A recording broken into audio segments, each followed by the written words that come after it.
afternoon to you. There we go. Well, good afternoon to you, everyone. I'm Tonya Hall. Thank you so much for joining us for this very special edition of News You Can Use. And here in the studio on her end and on my end is a civil rights icon, one that we love and adore, that no one in this country does not recognize the name. Who am I speaking of? I'm speaking of Miss Opal Lee, civil rights activist and icon. Miss Junteenth, the grandmother of Junteenth, is here with me today. Miss Opal Lee, how are you? Alive and kicking. I don't guarantee I'm kicking high, but I'm kicking. Kicking is enough, Miss Opal Lee. What a pleasure to have you here today. Welcome to News You Can Use KGGR. Thank you. Thank you.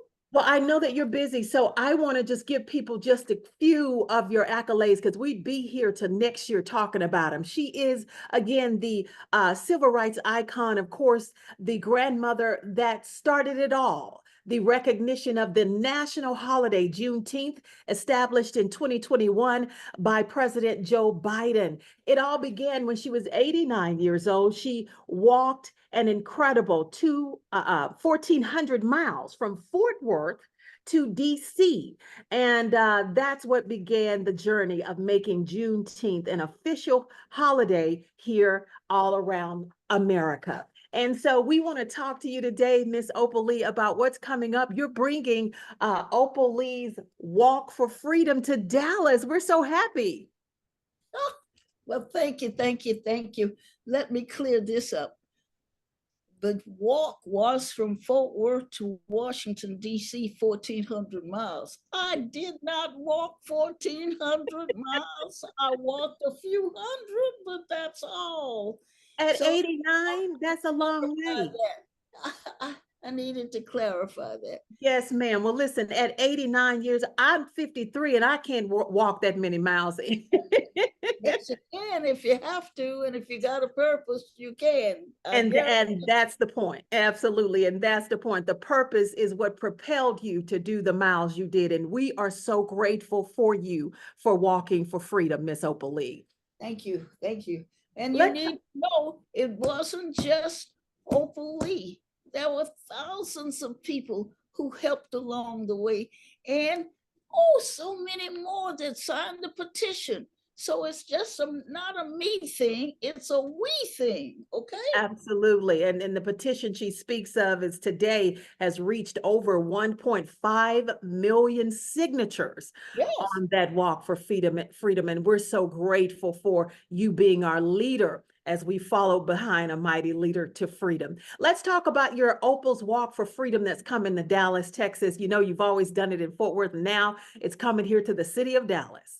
Well, we are going to be at the African American Museum in Dallas. That's where we're going to start our 2.5 miles.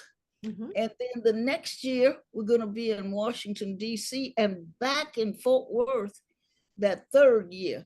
We just want everybody everywhere to be a part of this. And you can be, you don't have to be at the park, but if you get on the treadmill, or if you virtually walk around the school track, but if you just let us know about it, there's some kind of app, opalee.com or something, that you can let us know how you walked and how many miles. Want everybody to be a part of it. Absolutely. And she's speaking of you don't have to be there physically, as she said. You can walk virtually with Opal Walks for Freedom. Go to opalswalk.com and register today. Again, that's opalswalk.com, and you can register to walk with Miss Opal Lee and thousands and hopefully millions of people around the country as she walks for freedom with Dallas, Texas, beginning Wednesday, June 19th. That's the day, a national holiday of Juneteenth. That walk begins at 9 a.m. at the African American Museum right there in sunny South Dallas, 3536 Grand Avenue. And again, to donate and to walk, you don't have to be there physically. You can go to opalswalk.com. Miss Opal, before we let you leave us, you know, they unveiled a beautiful portrait of honor for you out at the Texas Senate Chamber there in Austin. How did that feel? I was elated. I really was. And then they've got one in Washington, D.C. too. In Texas, I'm in the chamber. Oh, and Oh my there's God. only one other Black in that chamber. Do you know who it was? And who was that? Oh my gosh. I was thinking that you could help me with that You know what? name. I'll have to Google that. I'll have to see who that is in that chamber. But I'm sure it's someone that's in the activist realm. Oh, wow. I tell you, at 97, you can't remember your own name some days. It'll come to me. I'll tell you. Absolutely. Well, let's shift on over here. Let's talk about the latest recognition that you received, the nation's highest civilian honor you received, the Presidential Medal of Freedom from President Biden. So what does that feel like? My goodness, that's amazing. It feels awfully good. And I wish there were others who could have gotten that medal, because there's so many people who've done so many other things much greater than my walking from Fort Worth to DC. And so they need to be honored too. And this medal I want to share with everybody who's been responsible for walking to make Juneteenth a national holiday. Absolutely. And we share it with you as, again, the grandmother of freedom. Let me put you all in touch with her latest effort coming up here on Juneteenth, Wednesday, June 19th. Remember, it's Opal's Walk for Freedom, Dallas, Texas. You know, we've been asking for it. Well, she's going to come out here. They're going to walk 2.5 miles from the African American Museum of Dallas. It symbolizes the 2.5 years it took before the slaves in Texas knew that they were actually free. So again, if you want to walk, that's next Wednesday, Juneteenth, 9 a.m., African American Museum, but you got to register. Go to opalswalk.com. And if you want to do it virtually, like I may have to do because I'm going to be in the studio at work, Miss Opal, I'm going to, at least if my feet aren't there, I'll be there virtually. So I'll be online. Opalswalk.com. Thank you. Thank you. That's Barbara Jordan's picture that's in the Senate. Barbara Jordan. Wow. The name. Wow. Yes. Absolutely. Now, let me ask you before we close out, what's next for you, Miss Opal Lee? Oh, honey, there's so many things that need to be attended to. So I thought if I kept walking and talking, that somebody would listen. You see, there's homelessness that we need to address, and joblessness, and health care that some of us can get and others can't, and climate change that we are responsible for. We need to address these things as a body, not just Black people, not just Texans, but everybody is affected by these things. And we need to be sure that we can eradicate them. And I know we can. We're the richest country in the world, and there's no reason for us to have these discrepancies. Yes. Now, how does it feel to, I saw the young man come on the screen. I'm assuming that probably may be someone that's along your bloodline. I know your granddaughter, Dion, is such a champion for you. So how does it feel to see your legacy being played out before, you know, you get to the pearly gates? Well, I'd have to go back and talk about my grandparents. I tell you, I had, oh, the Reverend Z brought us and his wife, my grandma Maddie, and they had 19 children, and Grandpa preached all over Arkansas. But Yeah. he spoke, people listened. I mean, you'd have thought he was E.F. Hutton. And so I think some of him rubbed off on me and some of the rest of them, because if he told you, or if you had a task, you had to complete it come hell or high water. And I think maybe we got some of his DNA. I know my mom has, because grandma, there was a lady in the community who didn't have any place to stay, and they just put a sheet across the room so she could have some privacy. And when my mom left for Marshall, married, and Grandpa would send somebody to her and tell her to look after them till they could get on their feet. So it's just sort of natural for us to do what we do. And besides, the Bible says we are our brother's keeper, so we have to obey. Absolutely. Now, we're living in a time and age, Miss Opal, where things have changed a whole lot. Things are different. You got the younger generation that do things differently. What would be your message to the young folks that are listening about being a change agent like yourself? Well, I want those young people to know that they should make themselves a committee of one, Hmm. change somebody's mind.